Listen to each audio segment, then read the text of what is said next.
Interview with Michael Marcus. Blighting never strikes twice. Michael Marcus began his career as a commodity research analyst for a major brokerage house. His near-compulsive attraction to trading led him to abandon his salaried position to pursue full-time trading. After a brief, almost comical stint as a floor trader, he went to work for Commodities Corporation, a firm that hired professional traders to trade the company's own funds. Marcus became one of their most successful traders. In a number of years, his profits exceeded the combined total profit of all the other traders. Over a 10-year period, he multiplied his company account by an incredible 2,500-fold. I first met Marcus the day I joined Reynolds Securities as a futures research analyst. Marcus had accepted a similar job at a competing firm, and I was assuming the position he had just vacated.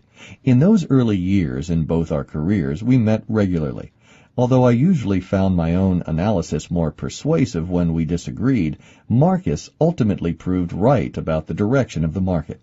Eventually, Marcus accepted a job as a trader, became very successful, and moved out to the West Coast.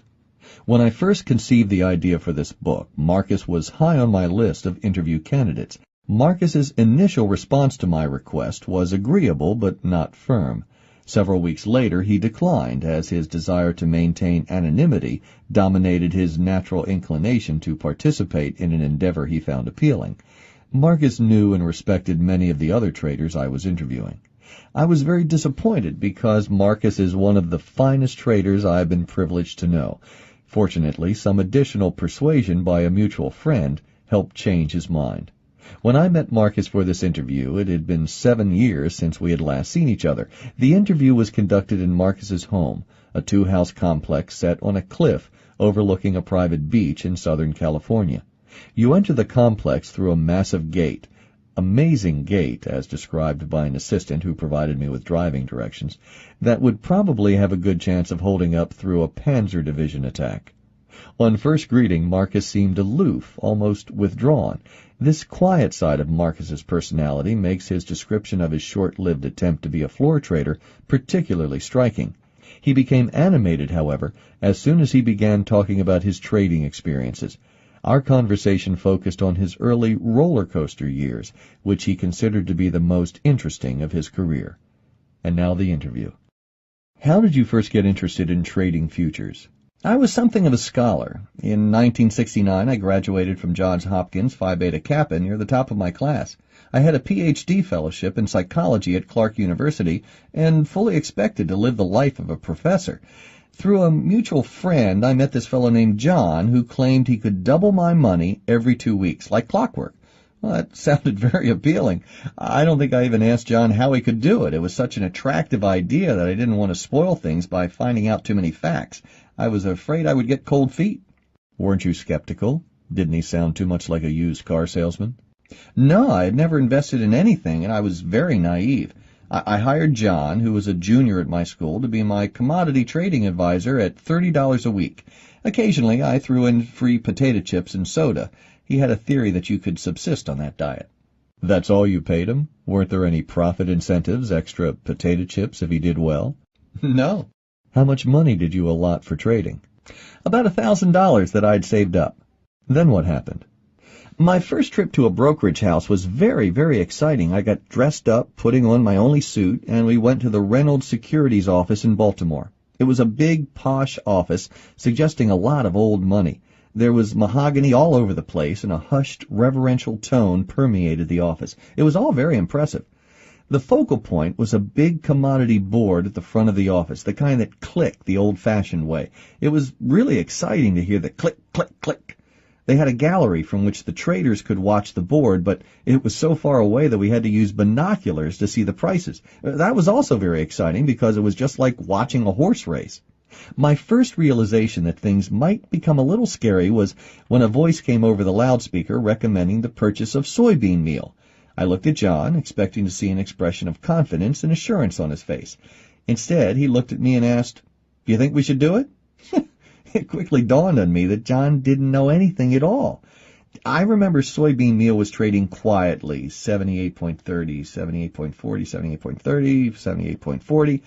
We put the order in, and as soon as we got the confirmation back, almost mystically, the prices started clicking down.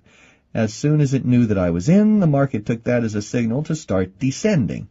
I guess I had good instincts even then, because I immediately said to John, "We're not doing too well, let's get out." We lost about $100 on that trade.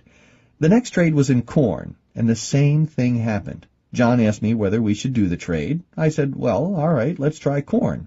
The outcome was the same. Did you know anything at all about what you were doing? Had you read anything about commodities or trading? No, nothing. Did you even know the contract sizes? No, we didn't. Did you know how much it was costing you per tick? Yes. Apparently that was about the only thing you knew. Right. Our next trade in wheat didn't work either. After that, we went back to corn, and that trade worked out better. It took us 3 days to lose our money. We were measuring success by the number of days it took us to lose. Were you always getting out after about $100 loss? Yes, although one trade lost almost $200. I was down to about $500 when John came up with an idea that was going to save the day. We would buy August pork bellies and sell February pork bellies because the spread was wider than the carrying charges. That is, the total cost of taking delivery in August, storing, and redelivering in February. He said we couldn't lose on that trade. I vaguely understood the idea and agreed to the trade. That was the first time we decided to go out to lunch. All the other times we'd been too busy scrutinizing the board, but we thought this was a can't-lose trade, so it was safe to leave. By the time we came back, I was just about wiped out. I remember this feeling of shock, dismay, and incredulity. I will never forget the image of John. He was a very portly guy with thick, opaque glasses, going up to the quote board, pounding and shaking his fist at it, and shouting, "Doesn't anyone want to make a guaranteed profit?" Later on, I learned that August pork bellies were not deliverable against the February contract. The logic of the trade was flawed in the first place. Had John ever traded before? No. So where did he come up with this story about doubling your money every 2 weeks? I don't know, but after that trade, I was wiped out, so I told John that in light of what happened, I thought I knew as much as he did, which was nothing, and that I was going to fire him. No more potato chips, no more diet soda. I'll never forget his response. He told me, "You are making the greatest mistake of your life." I asked him what he was going to do. He said, "I'm going to Bermuda to wash dishes to make a trading stake. Then I'm going to become a millionaire and retire." The thing that amused me was that he didn't say, "I'm going to Bermuda and take a job to make a trading stake." He was very specific. He was going to wash dishes to get his trading stake. What eventually happened to John? To this day, I have no idea. For all I know, he might be living in Bermuda as a millionaire because he washed dishes. After that, I managed to rustle up another $500 and placed a few silver trades. I wiped out that stake as well. My first 8 trades, 5 with John and 3 on my own, were all losers. Did the thought ever enter your mind that maybe trading was not for you? No, I had always done well at school, so I figured it was just a question of getting the knack of it. My father, who died when I was 15, had left $3,000 in life insurance, which I decided to cash in despite my mother's objections.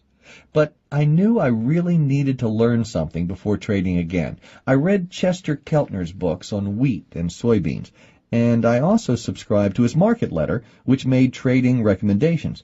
I followed the first recommendation, which was to buy wheat, and it worked. I think I made 4 cents per bushel, about $200 on that trade. It was my first win and very exciting. Then, between letters, the market fell back to my original buying price, so I bought it again and made another profit on my own. I felt I was beginning to develop a sense for trading. Even in the beginning, I liked the feeling of doing things on my own. What happened next was just sheer luck. I bought 3 contracts of December corn in the summer of 1970 based on a Keltner recommendation. That was the summer that blight devastated the corn crop. Was that your first big win? Yes, that trade combined with buying some more corn, wheat, and soybeans, partly on recommendations in the letter and partly on my own intuition. When that glorious summer was over, I had accumulated $30,000, a princely sum to me, having come from a middle-class family. I thought it was the best thing in the world. How did you decide when to take profits? I took some on the way up and some when the market started coming down. Overall, I cashed in very well. So instinctively, you were doing the right thing even then. Yes, then that fall I attended graduate school in Worcester, Massachusetts, but I found out that I didn't want to think about my thesis. Instead of going to class, I would often sneak down to the Payne-Weber office in Worcester to trade. I was having a great time. I made a little money, not a lot. I was shocked to find myself cutting classes frequently, since I had been a dedicated scholar at Johns Hopkins. I realized that the handwriting was on the wall, and in December 1970 I dropped out of school and moved to New York. I stayed at the Y for a while. When people asked me what I did, I rather pompously told them that I was a speculator. It had a nice ring to it. In the spring of 1971, the grain started getting interesting again. There was a theory around that the blight had wintered over. That is, it had survived the winter and was going to attack the corn crop again. I decided I would be really positioned for the blight this time. Was this Keltner's theory or just a market rumor? I think Keltner believed it too. I borrowed $20,000 from my mother, added it to my $30,000, and bet everything on the blight. I bought the maximum number of corn and wheat contracts possible for $50,000 in margin. Initially, the markets held steady because there was enough fear of the blight to keep prices up. I wasn't making money, but I wasn't losing it either. Then, one day, I will never forget this, there was an article in the Wall Street Journal with the headline, "More blights on the floor of the Chicago Board of Trade than in Midwest cornfields." The corn market opened sharply lower and fairly quickly went limit down. In many futures markets, the maximum daily price change is restricted by a specified limit. Limit down refers to a decline of this magnitude, while limit up refers to an equivalent gain. If, as in this case, the equilibrium price that would result from the interaction of free market forces lies below the limit down price, then the market will lock limit down. That is, trading will virtually cease. The reason? There will be an abundance of sellers, but virtually no willing buyers at the restricted limit down price. Were you watching the market collapse? Yes, I was in the brokerage office, watching the board as prices fell.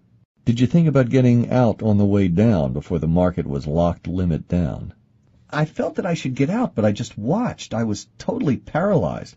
I was hoping the market would turn around. I watched, and then, after it locked limit down, I couldn't get out. I had all night to think about it, but I really had no choice. I didn't have any more money and had to get out.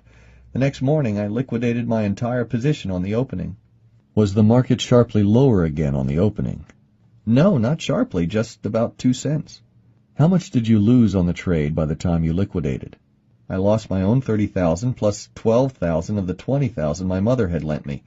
That was my lesson in betting my whole wad. What did you do then? Well, I was really upset. I decided I had to go to work. Since there was a recession at the time, I thought I probably couldn't get a really good job and should try to settle for a lesser position. I found that even though I interviewed for positions for which I was unusually well qualified, I couldn't seem to get any job. I finally realized that I couldn't get these jobs because I didn't really want them. One of the best job openings I found was a commodity research analyst slot at Reynolds Securities. I discovered that it was easier to get this better position because they could tell I really wanted it. I learned that if you shoot for what you want, you stand a much better chance of getting it because you care much more. Anyway, there was a glass partition between my office and the main office where the brokers sat. I still had the trading bug, and it was very painful to watch them trading and whooping it up. While you were just doing the research? Right, because the analysts were strictly forbidden to trade. But I decided I wouldn't let that stop me. I borrowed from my mother again, my brother, and my girlfriend, and opened an account at another firm. I worked out an intricate code system with my broker to keep people in my office from knowing that I was violating the rules. For example, if I said the sun was out, that meant one thing, while if I said the weather is cloudy, it meant something else. While I was trying to write my market reports, I kept peering out through the glass partition to see the prices on the big trading board in the main office. When I was winning, I tried to hide my elation, and when I was losing, I had to make sure not to let it show on my face. I don't think anyone ever caught on, but I was in a manic depressive state throughout that time. I felt tortured because I wanted to be free to trade without going through this elaborate charade. Were you making or losing money during this time? I lost. It was the same old cycle of borrowing money and consistently losing it. Did you know what you were doing wrong then? Good question. Basically, I had no real grasp of trading principles. I was doing everything wrong. Then, in October 1971, while at my broker's office, I met one of the people to whom I attribute my success. Who was that? Ed Sakota. He's a genius and a great trader who has been phenomenally successful. When I first met Ed, he had recently graduated from MIT and had developed one of the first computer programs for testing and trading technical systems. I still don't know how Ed amassed so much knowledge about trading at such an early age. Ed told me, "I think you ought to work here. We're starting a research group and you can trade your own account." It sounded great. The only problem was that the firm's research director refused to hire me. Why? Well, I couldn't imagine why, since I wrote well and had experience. When I pressed him for a reason, he told me, "I can't hire you because you already know too much, and I want to train somebody." I said, "Look, I will do anything you want." Eventually, I convinced him to hire me. It was really great because I had Ed to learn from, and he was already a very successful trader. He was basically a trend follower who utilized classic trading principles. He taught me how to cut my losses, as well as the importance of riding winners. Ed provided an excellent role model. For example, one time he was short silver, and the market just kept eking down, a half penny a day, a penny a day.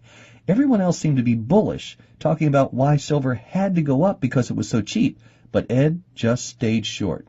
Ed said, "The trend is down, and I'm going to stay short until the trend changes." I learned patience from him and the way he followed the trend. Did Ed's example turn you around as a trader?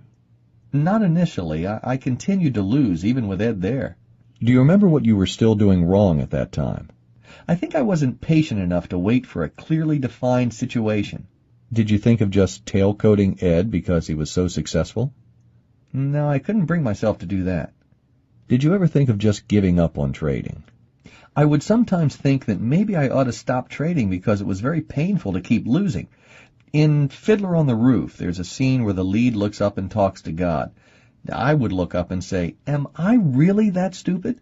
And I seem to hear a clear answer saying, "No, you're not stupid, you just have to keep at it." So I did. At the time, I was befriended by a very kind, knowledgeable, and successful semi-retired broker at Shearson named Amos Hostetter. He liked my writing, and we used to talk. Amos reinforced a lot of the things Ed taught me. I was getting the same principles from two people. Were you making recommendations for the firm at the time? Yes. And how did the recommendations work out? They were better because I was more patient. Anyway, I was totally out of money and out of people who would lend me money, but I still had a kind of stubborn confidence that I could somehow get back on the right track again. I was only making $12,500 a year, but I managed to save $700. Since that wasn't even enough to open an account, I opened a joint account with a friend who also put up $700. Were you totally directing the trading in this joint account? Yes, my friend didn't know anything about the markets. This was in July 1972, and at the time we were under price controls. The futures market was supposedly also under price controls. This was Nixon's price freeze. Yes. As I recall, the plywood price was theoretically frozen at $110 per 1,000 square feet. Plywood was one of the markets I analyzed for the firm. The price had edged up close to $110, and I put out a bearish newsletter saying even though supplies were tight, since prices couldn't go beyond $110, there was nothing to lose by going short at $110. How did the government keep prices at the set limits? What prevented supply and demand from dictating a higher price? It was against the law for prices to go higher. You mean producers couldn't charge more for it? Right. What was happening, though, was that the price was being kept artificially low, and there is an economic principle that an artificially low price will create a shortage. So shortages developed in plywood, but supposedly the futures market was also under this guideline. However, no one was sure. It was sort of a gray area. One day, while I was looking at the quote board, the price hit $110. Then it hit $110.10. Then $110.20. In other words, the futures price was trading 20 cents over the legal ceiling. So I started calling around to see what was going to happen, but nobody seemed to know. Was plywood the only market exceeding its price freeze level? Yes. Anyway, nothing happened. I think the market closed somewhere over $110 that day. The next day it opened at $110.80. I used the following reasoning. If they let it trade over $110 today, they might let it trade anywhere. So I bought one contract. Well, ultimately, plywood went to $200. After I bought that first contract and prices rose, it was just a matter of pyramiding and riding the position. Was that your first really big trade after you had been wiped out in the corn market? Yes. Did the cash plywood market stay at $110? The futures market functioned as a supply of last resort to users who couldn't get supplies elsewhere. Basically, it created a two-tiered market, a sort of legal black market. Yes, those who were frozen out because they didn't have any long-standing relationships with producers could get their plywood at a higher price in the futures market. The producers were fuming at the thought that they had to sell at the legal price ceiling. Why didn't producers just sell futures and deliver against the contract, as opposed to selling in the cash market at the price control level? The smarter ones were learning that, but it was the infancy of futures trading in plywood, and most producers weren't that sophisticated. Some producers probably weren't sure that it was legal to do that.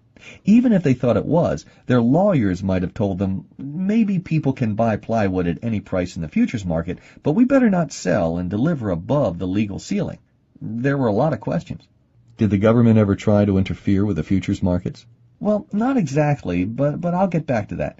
In just a few months, $700 had grown into $12,000 trading plywood. Was this the only trade you had on? Yes. Then I got the bright idea that the same shortage situation was going to occur in lumber. I bet everything on one trade just as I had on the corn-wheat trade, expecting that lumber would also go through the ceiling price. What was lumber doing at this time? It did nothing. I just watched plywood go from $110 to $200. Since they were both wood products and lumber was also in short supply, I reasoned that lumber would go way up, and it should have. However, after I bought lumber at around $130, the government finally woke up to what had happened in plywood, and they were determined not to let the same thing happen in lumber. The day after I went long, some government official came out with an announcement that they were going to crack down on speculators in lumber who were trying to run up the market like they had plywood. The lumber market crashed just on that statement. I was down to the point where I was close to being wiped out again. There was a 2-week period during which they kept issuing these statements. The market stabilized at a level just above where I would have been wiped out. I had just enough money left to hang on to my position. The market was at $130 when you bought it. Where was it at this time? About $117. So even though the magnitude of this decline was much smaller than the price rise in plywood, you lost almost as much money because you had a much larger position in lumber than you had in plywood. Right. During those 2 weeks, I was constantly on the verge of being wiped out. It was the worst 2 weeks in my whole life. I went to the office each day just about ready to give up. Giving up just to stop the pain, or so that you would at least have something left? Both. I was so upset that I couldn't stop my hands from shaking. How close did you come to being wiped out again? Well, my $12,000 had shrunk to under $4,000. Did you say to yourself, I can't believe I've done this again? Yes, and I never did it again. That was the last time I bet everything on one trade. What eventually happened? I managed to hold on, and the market finally turned around. There was a shortage, and the government didn't seem to have the will to stop the futures market. Was it insight or courage that gave you the willpower to hold on? Desperation mainly, although there was a support point on the charts that the market couldn't seem to take out. So I held on. At the end of that year, the $700, which I'd run up to over $12,000 and back to under $4,000, was now worth $24,000. After that scary experience, I never really overtraded again. The next year, 1973, the government began lifting the price controls, because the price controls had created numerous artificial shortages. When they were lifted, there was a tremendous run-up in many commodities. Just about everything went up. Prices doubled in many markets, and I was able to take advantage of the tremendous leverage offered by low futures margins. The lessons I had learned from Sakota about staying in markets with major trends really paid off. In 1973, my account grew from $24,000 to $64,000. At that time, we were seeing something completely new. I remember those markets, even after prices had gone up only 10% of their eventual advance. Historically, it seemed like a very large price move. What made you realize that prices could go so much further? At the time, I was politically right-wing, and that fit with being an inflation alarmist. The theory that the evil government was constantly debasing the currency provided the perfect perspective for trading the inflationary markets of the mid-1970s. It was the right theory for the right time. Right. The markets were so fertile for trading then that I could make plenty of mistakes and still do well. Trading strictly on the long side? Yes, everything was going up. Although I was doing very well, I did make one terrible mistake. During the great soybean bull market, the one that went from $3.25 to nearly $12, I impulsively took my profits and got out of everything. I was trying to be fancy instead of staying with the trend. Ed Sakota never would get out of anything unless the trend changed. So Ed was in while I was out, and I watched in agony as soybeans went limit up for 12 consecutive days. I was real competitive, and every day I would come into the office knowing he was in and I was out. I dreaded going to work because I knew soybeans would be bid limit again and I couldn't get in. Was this experience of not being in a runaway market as aggravating as actually losing money? Yes, more so. It was so aggravating that one day I felt I couldn't take it anymore, and I tried tranquilizers to dull the mental anguish. When that didn't work, somebody said, "Why don't you take something stronger, called Thorazine?"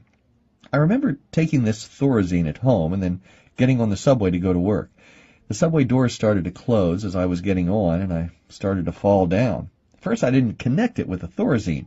Anyway, I wandered back home and just fell through the doorway. It was that strong. Knocked me out, and I missed work that day. That was the low point in my trading career. You never threw in the towel and just went back into soybeans at some point? No, I was afraid of losing. Despite that mistake, you mentioned before that you built your account up to $64,000 by year end. What happened next? Around that time, I would occasionally have to go over to the cotton exchange. I would have an adrenaline rush when I heard the traders yelling and screaming. It seemed like the most exciting place in the world. But I learned that I needed to show $100,000 net worth to get in.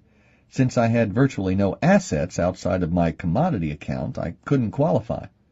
I continued to make money in the markets, and after several months I had surpassed the $100,000 mark.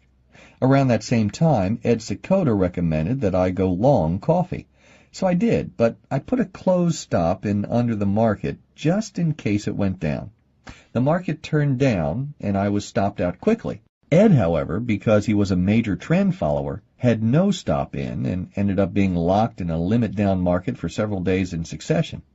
Each day, Sakota was locked in a losing position while I was out of the market. That was the exact opposite situation of the soybean trade, when he was in a winning trade and I was out. I couldn't help it, but I felt a sense of joy. I asked myself, what kind of a place is this that one's greatest joy is to be found when somebody else is getting screwed? That was the point I realized that what I was doing was too competitive, and I decided to become a floor trader at the New York Cotton Exchange. Sounds like the floor would have been even more competitive. Well, maybe, but it wasn't. Did you have any concern about being a floor trader, the fact that you were now reducing your field of opportunity down to one market? I was a little concerned about it. As it turned out, I should have been very worried. However, the thought of trading in the ring was very exciting to me. The truth of the matter was that while I was very good at picking trades, I was a total bust at the execution part. I was very shy, and I was too timid to yell loud enough to make myself heard on the floor. I ended up slipping my orders to a floor trader friend of mine who handled them for me. That went on for a few months until I realized what I was doing. Were you still approaching the markets as a position trader, even though you were on the floor? Yes, but it was just out of timidity. So I assume that many days you weren't even trading. Right. Was there any advantage to being on the floor? No, not for me, but I did learn a lot from experience, and I would recommend it to anybody who wants to become a better trader. I used what I learned there for years. What type of things did you learn? You develop an almost subconscious sense of the market on the floor. You learn to gauge price movement by the intensity of the voices in the ring. For example, when the market is active and moving and then gets quiet, that is often a sign that it is not going to go much further. Also, sometimes when the ring is moderately loud and suddenly gets very loud, instead of being a sign that the market is ready to blast off, as you might think, it actually indicates that the market is running into a greater amount of opposing orders.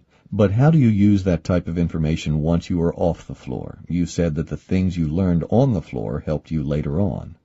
I learned the importance of intraday chart points, such as earlier daily highs.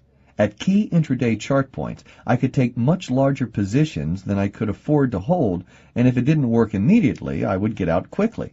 For example, at a critical intraday point, I would take a 20-contract position instead of the 3 to 5 contracts I would afford to hold using an extremely close stop. The market either took off and ran, or I was out. Sometimes I would make 300, 400 points or more with only a 10-point risk. That was because by being on the floor, I had become familiar with how the market responded to those intraday points. My trading in those days was a little bit like being a surfer. I was trying to hit the crest of the wave just at the right moment, but if it didn't work, I just got out. I was getting a shot at making several hundred points and hardly risking anything. I later used that surfing technique as a desk trader. Although that approach worked real well then, I don't think it would work as well in today's markets. Is that because the markets have become choppier? Right. In those days, if the market reached an intraday chart point, it might penetrate that point, take off, and never look back. Now, it often comes back. So what is the answer? I think the secret is cutting down the number of trades you make. The best trades are the ones in which you have all three things going for you: fundamentals, technicals, and market tone. First, the fundamentals should suggest that there is an imbalance of supply and demand, which could result in a major move. Second, the chart must show that the market is moving in the direction that the fundamentals suggest. Third, when news comes out, the market should act in a way that reflects the right psychological tone. For example, a bull market should shrug off bearish news and respond vigorously to bullish news. If you can restrict your activity to only those types of trades, you have to make money in any market under any circumstances. Is that more restrictive trading style the approach you eventually adopted? No, because basically I enjoyed the game too much. I knew that I should only be in those optimum trades, but trading was a release and hobby for me. It replaced a lot of other things in my life. I placed the fun of the action ahead of my own criteria. However, the thing that saved me was that when a trade met all my criteria, I would enter 5 to 6 times the position size I was doing on the other trades. Were all your profits coming from the trades that met the criteria? Yes. Were the other trades breaking even? The other trades broke even and kept me amused. Did you keep track of which were which so you knew what was going on? Just mentally. My goal in the other trades was just to break even. I knew that the big money was going to be made on the trades that met my criteria. There will always be trades that meet those requirements, but there may be fewer of them, so you have to be much more patient. Why are there fewer such trades? Has the marketplace gotten more sophisticated? Yes, there are many more professional traders than in my early days. In those years, I had an edge just by knowing the angles that Ed Seykota and Amos Hofstadter taught me. Now everybody knows those principles. You have trading rooms filled with bright people and computers. In those days, you watched the board and you would buy corn when it moved above a key chart point. An hour later, the grain elevator operator would get a call from his broker and he might buy. The next day, the brokerage house would recommend the trade, pushing the market up some more. On the third day, we would get short covering from the people that were wrong, and then some fresh buying from the dentists of the world who finally got the word that it was the right time to buy. At that time, I was one of the first ones to buy because I was one of the few professional traders playing the game. I would wind up selling out to the dentists several days later. You're talking about short-term trades. Weren't you trading for the major moves? I traded some major moves, but many times I would make my profits in 2 or 3 days in just that kind of trade. When did you get back in the market? Well, the dentists weren't going to keep their position since they were buying at the wrong time, so when the market would fall back, I would go back in. Nowadays, the moment the market breaks a key chart point, it is perceived by a whole universe of traders. So the lagged follow-up trades are no longer there. Right. The grain elevator operator has already bet. The dentists don't count because their level of trading participation is infinitesimal. Is that because they now have their money invested with fund managers instead of trading by themselves? Right, and even if the dentists are still there, they are trading one lots, which is a meaningless position when the fund managers are trading 1,000 at a clip. Now you almost have to be contrary. You have to ask, isn't it true that all my fellow professional traders are already in? So who is left to buy? You didn't have to worry about that before because there was always somebody left to buy. the people who were getting the information or reacting slower. Now, everybody is just as decisive, just as fast. Are the markets more prone to false breakouts now? Yes, much more. Are the trend-following systems then doomed to mediocrity? I believe so. I believe that the era of trend following is over until and unless there is a particular imbalance in a market that overrides everything else. Another exception would be if we were to enter a major inflationary or deflationary environment. In other words, unless there is some very powerful force that can overwhelm everything else. Yes. Have the markets changed during the past 5 to 10 years because professional money managers now account for a much greater proportion of speculative trading activity, as opposed to the small speculators who tend to make all the mistakes? The markets have changed. The proof is that Richard Dennis, who has done well for many years, lost over 50% on the funds he was managing in 1988. The trend-following systems approach doesn't work anymore. The problem is that once you have defined a trend and taken a position, everyone else has taken a position as well. Since there's no one left to buy, the market swings around in the other direction and gets you out. One reason we don't have many good trends anymore is that the central banks are preventing currency moves from getting out of hand by taking the other side of the trend. Haven't they always done that? I don't think so. If you look at a chart of Treasury debt held by foreign central banks, you will see that it has risen astronomically during the last few years. The foreign banks seem to be taking over from private foreign investors in financing our trade debts. What do you think that means in terms of trading, and has your own trading style changed because of it? At one time, I traded heavily in currencies. For example, in the years after Reagan was first elected and the dollar was very strong, I would take positions as large as 600 million Deutschmarks between my own account and the company account. At the time, that was about $300 million worth. Well, that was a pretty good line. I was probably one of the bigger currency traders in the world, including the banks. It was very exhausting because it was a 24-hour market. When I went to sleep, I would have to wake up almost every 2 hours to check the markets. I would tune in every major center as it opened: Australia, Hong Kong, Zurich, and London. It killed my marriage. Nowadays, I try to avoid the currencies because I feel it is a totally political situation. You have to determine what the central banks are going to do. When you were trading the currencies actively, were you getting up through the night because you were worried about getting caught on the wrong side of a major move before the markets opened in the U.S.? Yes. Did you always trade that way, or did you get caught enough times so that you started trading around the clock? Well, it happened enough times to make me leery. There would be a big gap move that you could have avoided by trading overseas. That's right. For example, I remember one time during late 1978, the dollar was getting battered, falling to new lows every day. This was during a period when I was cooperating and trading as a colleague with Bruce Kovner. We used to talk hours every day. One day we noticed that the dollar got mysteriously strong. There was an intense price movement that couldn't be explained by any known information. We just bailed out of our long currency positions like crazy. That weekend, President Carter announced a dollar support program. If we had waited until the next U.S. trading session, we would have been annihilated. That situation illustrates one of the principles we believed in, namely that the big players, including the governments, would always tip their hand. If we saw a surprise price move against us that we didn't understand, we often got out and looked for the reason later. I remember that market well. The currency futures markets were locked limit down for several days in a row after that announcement. You must have gotten out right near the top of that market. We made a great exit on that trade. Anyway, my point is that I believe, as a courtesy, the European central banks are notified about major changes we're going to make, and they often act ahead of U.S. policy announcements. Consequently, the price move shows up in Europe first, even if it is because of something we initiate. If it's an action initiated by the Europeans, the price move is certainly going to occur there first. I think the best hours to trade are often in Europe. If I had a period in which I was going to devote my life to trading, I would want to live in Europe. Let's go back and fill in some of your trading history. Where did you go after you decided to give up on being a floor trader?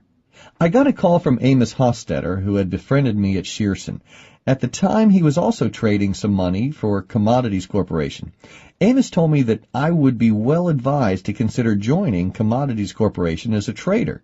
At the time, their theory was that they were going to hire all these great econometricians to be traders. They had people like Paul Samuelson on the board. They brought up the idea of hiring me at a meeting. The first question was, what articles has he written? In what journals has he been published? I had a BA in liberal arts, and that was it. The punchline was, he just trades. Everybody thought that was very funny. But weren't they in business to make money trading? They didn't think it was possible to really make money unless you had a PhD, but Amos convinced them to give me a chance. I believe I was the first non-PhD trader they had ever hired. They started me out with $30,000 in August 1974. After about 10 years, I had turned that account into $80 million. Those were some very good years. Did you multiply the original $30,000 into $80 million, or did they add money along the way? After the first few years, they gave me another $100,000 to trade. After that time, they were always taking money out. In those years, they were in an expansionary phase, and they taxed the traders 30% a year to pay for their expenses. So you had to make 30% a year to keep your account level. You must have had some incredible return years given the growth of your account, particularly under that handicap. I was making at least 100% a year for years and years. What was your best year? My best year must have been 1979. It was an incredible year. I caught gold when it went up to over $800. You caught the whole move? I was in and out, but I remember catching big chunks of it, $100 per ounce at a time. It was a wild time. In those days, I would buy gold in Australia. Hong Kong would push it up $10 higher. It would go up another $10 in London. By the time New York opened, I was able to sell out at a $30 profit. Sounds like there was an enormous advantage to buying gold in the overseas markets rather than in the United States. In those days, I had an advantage by being in California because I was up trading in Hong Kong when my New York colleagues were asleep. I remember when I heard about the invasion of Afghanistan on the television news. I called Hong Kong to see if anybody knew about it, and nobody seemed to. The price wasn't changing. I was able to buy 200,000 ounces of gold before anybody knew what was happening. That's 2,000 contracts. Did you have any liquidity problems with their taking on that size position in Hong Kong? No, they gave me the stuff, but of course they got fried by doing it. I was told on my last visit to Hong Kong that I shouldn't visit the gold floor. Some of the people still remember that episode. They knew who was on the other side of the trade? Yes, they knew. Did they think that you knew something? No, they probably thought I was just crazy coming in and buying all that gold. Then when the news broke out about 5 to 10 minutes later, everybody started scrambling. I had an immediate $10 per ounce profit on 200,000 ounces. It's hard to believe you could trade off the television news. I know, I had never done it before. That was the first, last, and only time, but I did do it.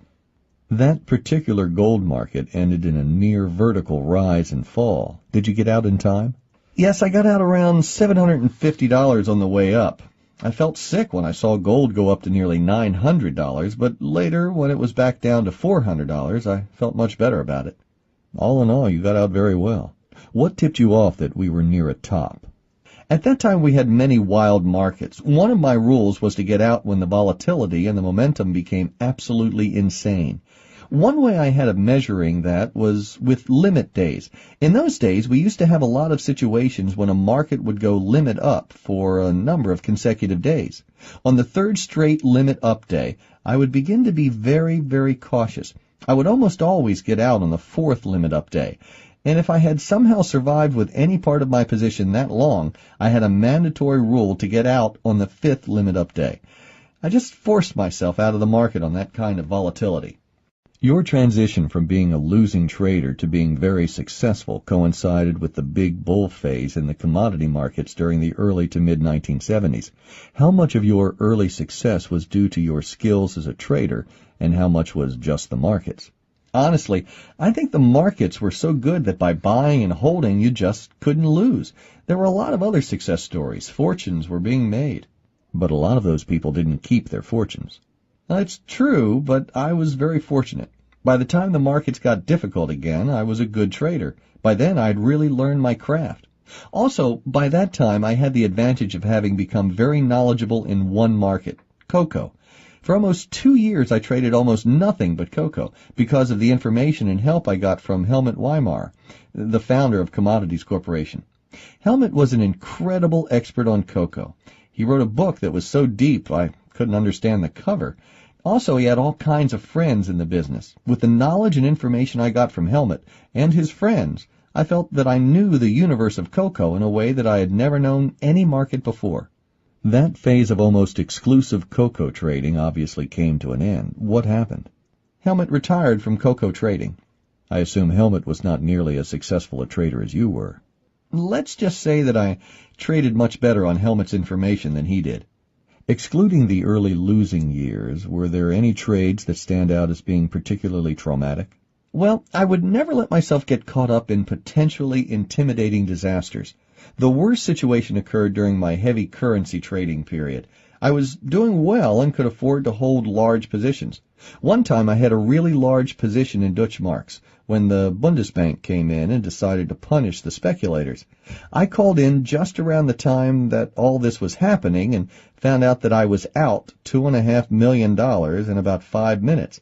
So I got out rather than see the $2.5 million loss go to $10 million. Then I had to endure the disturbing experience of watching the market recover its entire fall. How long after you got out? About half an hour. Did you go back in? No, they had taken the starch out of me by that point. In retrospect, do you feel you did the right thing by getting out of that trade? Yes, but it still hurt to realize that if I had sat it out and done nothing, I would have been okay instead of losing $2.5 million. Did you invest any of the money you were making in your trading, or did you keep plowing it back into your own account? I made a number of bad investments and lost a fairly large chunk of the money I had made trading. When I was trading big, I wanted to have a reason to keep doing it, so I just spent money wildly. At one time, I owned about 10 houses and ended up losing money on all of them. Some I sold before I'd even spent a single night in them. I had a plane charter service and lost a lot of money on that. At one point, I figured out that for every dollar I made trading, 30% was going to the government, 30% was going to support my planes, and 20% was going to support my real estate. So I finally decided to sell everything. It sounds like as wise as you were as a trader, you were naive as an investor. Yes, I was incredibly naive. Out of a fairly large number of real estate transactions, many in California, I lost money on all but one of them. I'm probably the only person alive that can claim that dubious distinction. Why do you think you did so poorly on your investments? I would do everything emotionally. I didn't analyze anything. In a sense, you were repeating the mistake of your early trading experience, getting involved in something you knew nothing about and then losing money. Didn't any bells go off? It almost sounds like you had a self-destructive instinct in losing your money elsewhere. Yes, absolutely. I probably lost more than half the money I made. During this period, when you were doing all these unwise things, didn't anybody try to grab you by the shoulders and say, "Do you realize what you're doing?" Yes, but any time someone on my staff did, I would fire them.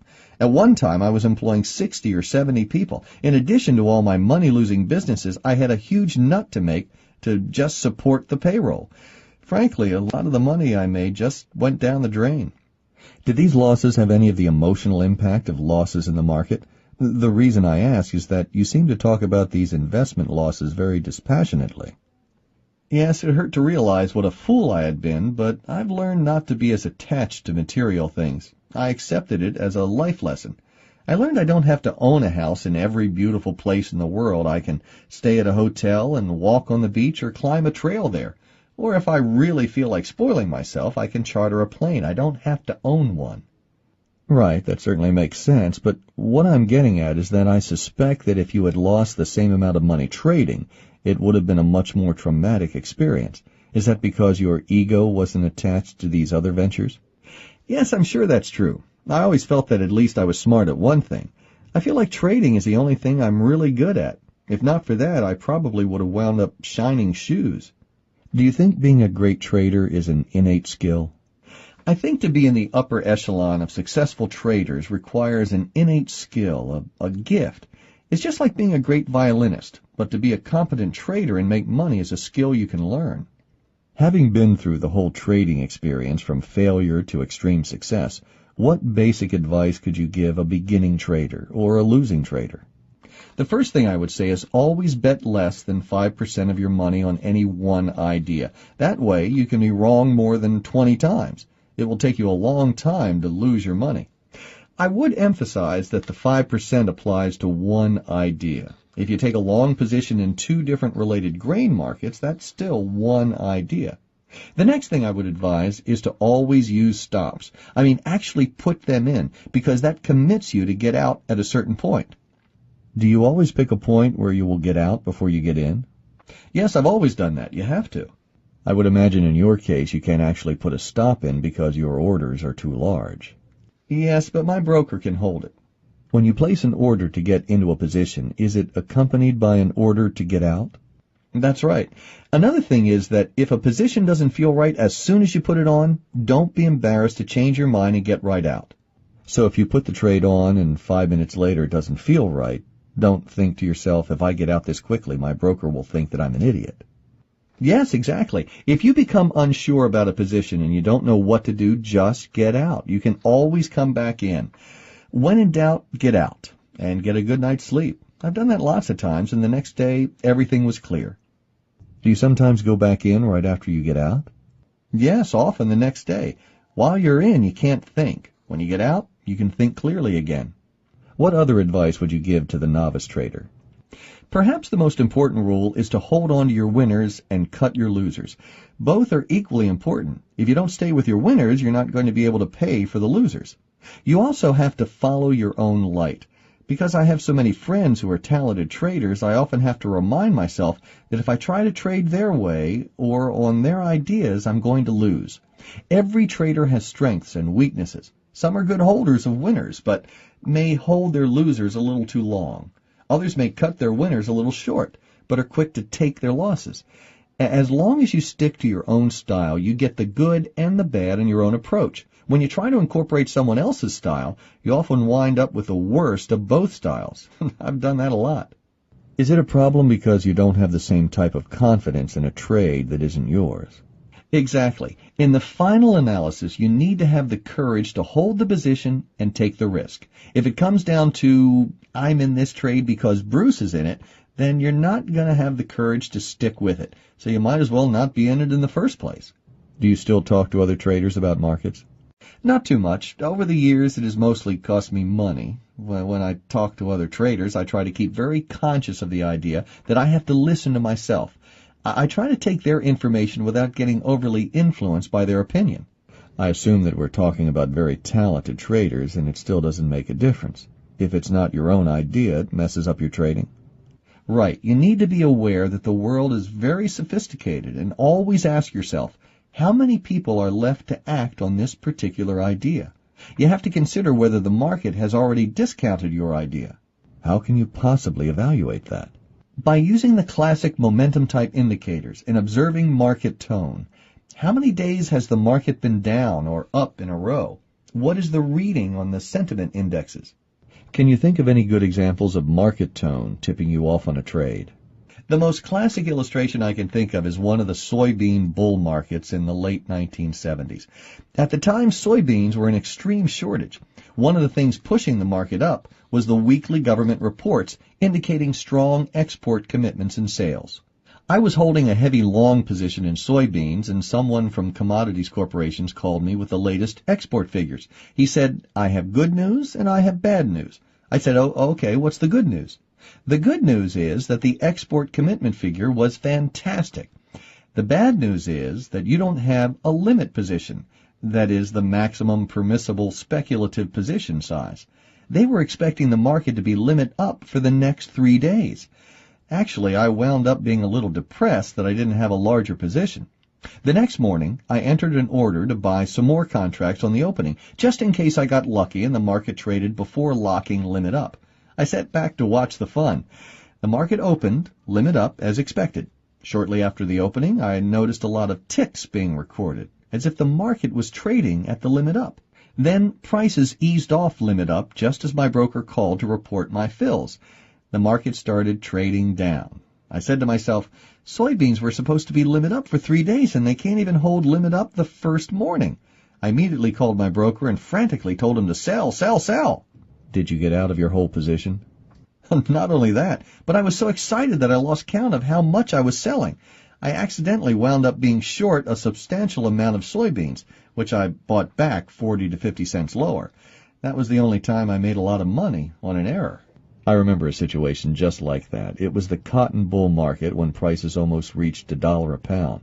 To this day, I recall I was long cotton, and the week's export figure came out showing 500,000 bales of exports to China.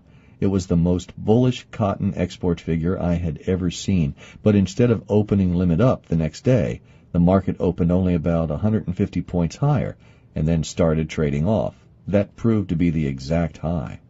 Another interesting example I remember occurred when we were in a very inflationary period and all the commodity markets were trading in lockstep fashion. On one particularly powerful day, almost all the markets went limit up. On that day, cotton opened limit up, fell back, and finished only marginally higher for the day. That was the market peak. Everything else stayed locked limit up, but cotton never saw the light of day again. Is the implied rule that if you find a common behavior between markets, you want to sell the one that is lagging as soon as it starts heading down? You absolutely want to put down a bet when a market acts terribly relative to everything else. When the news is wonderful and a market can't go up, then you want to be sure to be short. What kinds of misconceptions about the markets get people into trouble? Well, I think the leading cause of financial disablement is the belief that you can rely on the experts to help you. It might if you know the right expert. For example, if you happen to be Paul Tudor Jones's barber and he's talking about the market, it might not be a bad idea to listen.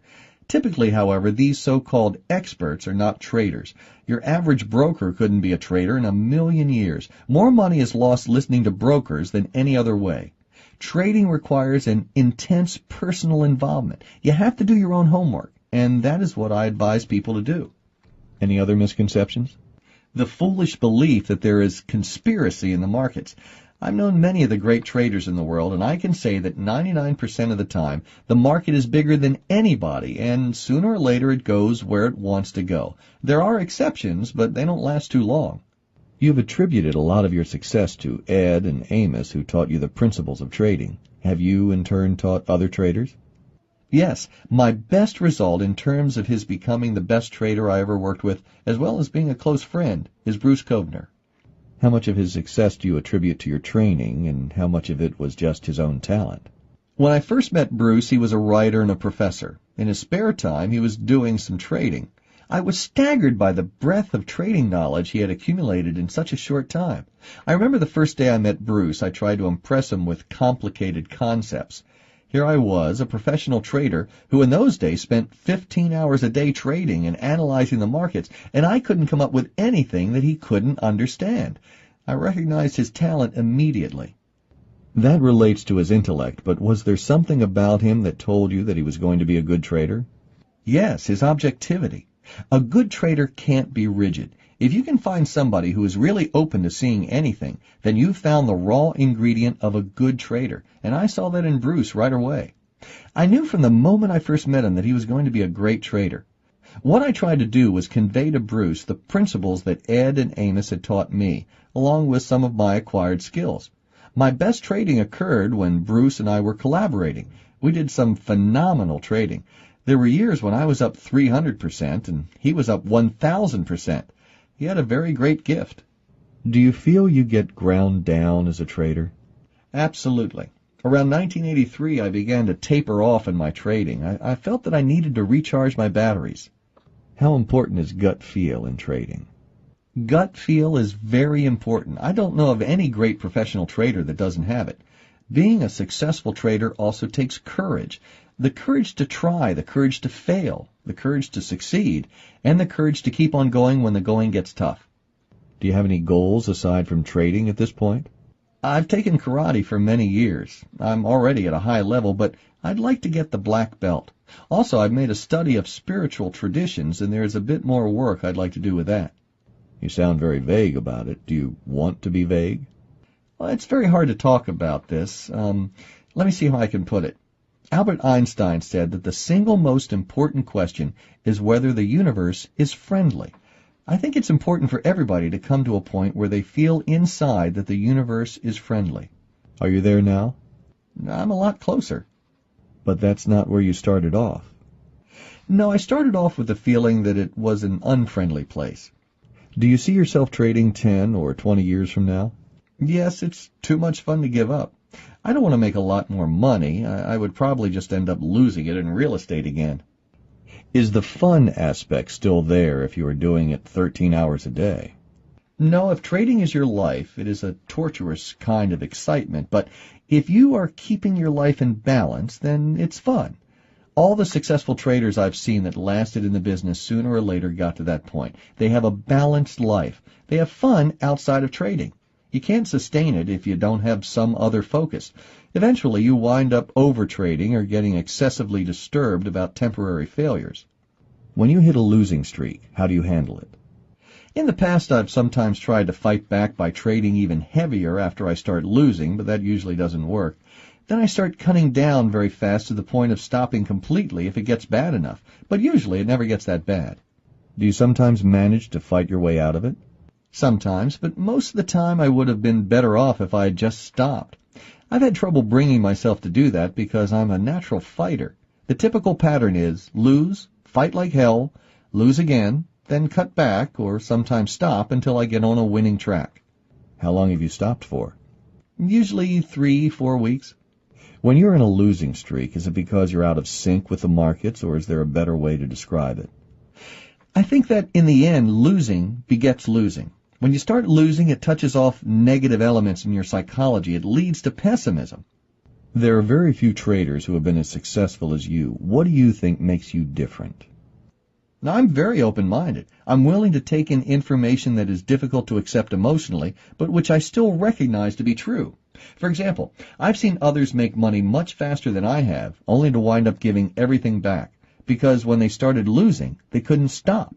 When I've had a bad losing streak, I've been able to say to myself, you just can't trade anymore. When a market moves counter to my expectations, I've always been able to say, I had hoped to make a lot of money in this position, but it isn't working, so I'm getting out. Do you keep track of your equity on a day-to-day basis? Do you actually plot it? I've done a lot of that in the past. Is that helpful? Do you think it's a good idea for traders to plot their equity? I think so. If the trend in your equity is down, that is a sign to cut back and reevaluate. Or if you see that you're losing money a lot faster than you made it, that would be a warning. Are there any advisors you pay attention to? My favorite market letter in terms of readability, imagination, and knowledge of the subject is the California Technology Stock Letter. I also like the market letters put out by Marty Zweig, the Zweig Letter, the Zweig Forecast, and Richard Russell, Dow Theory Letters. Of the traders I've interviewed, Zweig is probably the one most mentioned. You always get something of value out of Marty Zweig. He's very solid. Judging by the letters you've mentioned, I take it that you trade stocks as well. How long have you been trading stocks? For about the last 2 years. Do you trade stocks differently than you trade futures? I'm more patient. Is the selection process different? No, I look for confirmation from the chart, the fundamentals, and the market action. I think you can trade anything in the world that way. Do you focus on any particular types of stock? I don't trade the Dow stocks. I prefer the little ones because they're not dominated by the big professional traders who are like sharks eating each other. The basic principle is that it is better to trade the Australian dollar than the Dutch mark, and the small OTC stock than the big Dow stock. What are the fundamentals you look for in a stock? I like to use something I found in Investors Daily, the earnings per share, EPS. The EPS ranking is based on comparing the earnings per share growth of a stock relative to all other stocks. I combine the EPS with my own sense of market share potential. If a company has already saturated their little niche in the world, a high EPS is not that important. But in those issues where the EPS is growing and there is still plenty of pie out there, the situation is much more attractive. I also like to look at the price earnings, PE ratio, in conjunction with the EPS. In other words, while I like to see a company with a strong earnings growth pattern, I also want to know how much the market is paying for that earnings growth pattern. Do you like seeing a high EPS with a low PE? Yes, that's the best combination. I'm sure there's a way of combining the two on a computer and coming up with a very good system. How about the relative strength, that is, a measure of a stock's price performance relative to all other stocks, which is another key indicator in Investors Daily? I don't think that helps much. Relative strength tells you what a stock has already done. Frequently, by the time you get a high relative strength figure, the stock has exhausted itself. Is there anything else you look for in a stock? I look at the basic industry. For example, right now I happen to be bullish on tanker rates and therefore the shipping business. For what reasons? Supply and demand. Tanker rates are like commodity prices. They follow a classic cyclical pattern. Prices get high and everyone makes a lot of money, so they build a lot of ships and prices go down. Eventually the ships are scrapped and prices go back up again. We've had very low rates for many years and have scrapped a lot of tankers annually, so we're entering that part of the cycle where prices go back up again. Does trading become more difficult as the size of the account gets bigger? Yes, because you're forced to compete in fewer and fewer markets that are being traded by other big professionals. How much common behavior is there between different markets? For example, can you trade bonds in the same way you trade corn? I really feel that if you can trade one market, you can trade them all. The principles are the same. Trading is emotion. It's mass psychology, greed, and fear. And it's all the same in every situation. A few closing thoughts on Michael. For most traders, early failure is more the rule than the exception. Despite an incredible long-term performance record, Michael Marcus began his trading career with an unbroken string of trading losses. Moreover, he wiped out not just once, but several times. The moral is, early trading failure is a sign that you are doing something wrong. It is not necessarily a good predictor of ultimate potential failure or success. I found it particularly interesting that, despite a number of painful trading losses, Marcus's most devastating experience was actually a profitable trade in which he got out prematurely. Taking advantage of potential major winning trades is not only important to the mental health of the trader, but it is also critical to winning. In the interview, Marcus stressed that letting winners ride is every bit as important as cutting losses short. In his own words, if you don't stay with your winners, you're not going to be able to pay for the losers. Marcus learned about the dangers of overtrading the hard way. In one instance, the grain trade in the non-existent corn blight year, an account he had built up from a very small stake to $30,000 was wiped out by betting all his money on a single trade. He made the same mistake a second time in the lumber market, coming to the brink of disaster before narrowly escaping. These experiences had a dramatic impact on Marcus's trading philosophy. It is no accident that the first rule he cites when asked to give advice to the average trader is, never commit more than 5% of your money to a single trade idea. In addition to not overtrading, Marcus stresses the importance of committing to an exit point on every trade. He feels that protective stops are very important because they force this commitment on the trader. He also recommends liquidating positions to achieve mental clarity when one is losing money and is confused regarding market decisions. Marcus also emphasizes the necessity of following your own mind as a trader. He suggests that following the advice of others, even when they are good traders, often leads to problems as it combines the worst elements of both traders. Finally, despite being an aggressive trader, Marcus strongly believes in being restrictive in selecting trades. He advises waiting for those trades in which all the key elements line up in one direction. By doing so, you greatly enhance the probability of success on each trade. Making lots of trades when the conditions appear to be only marginally in favor of the trade idea has more to do with entertainment than trading success.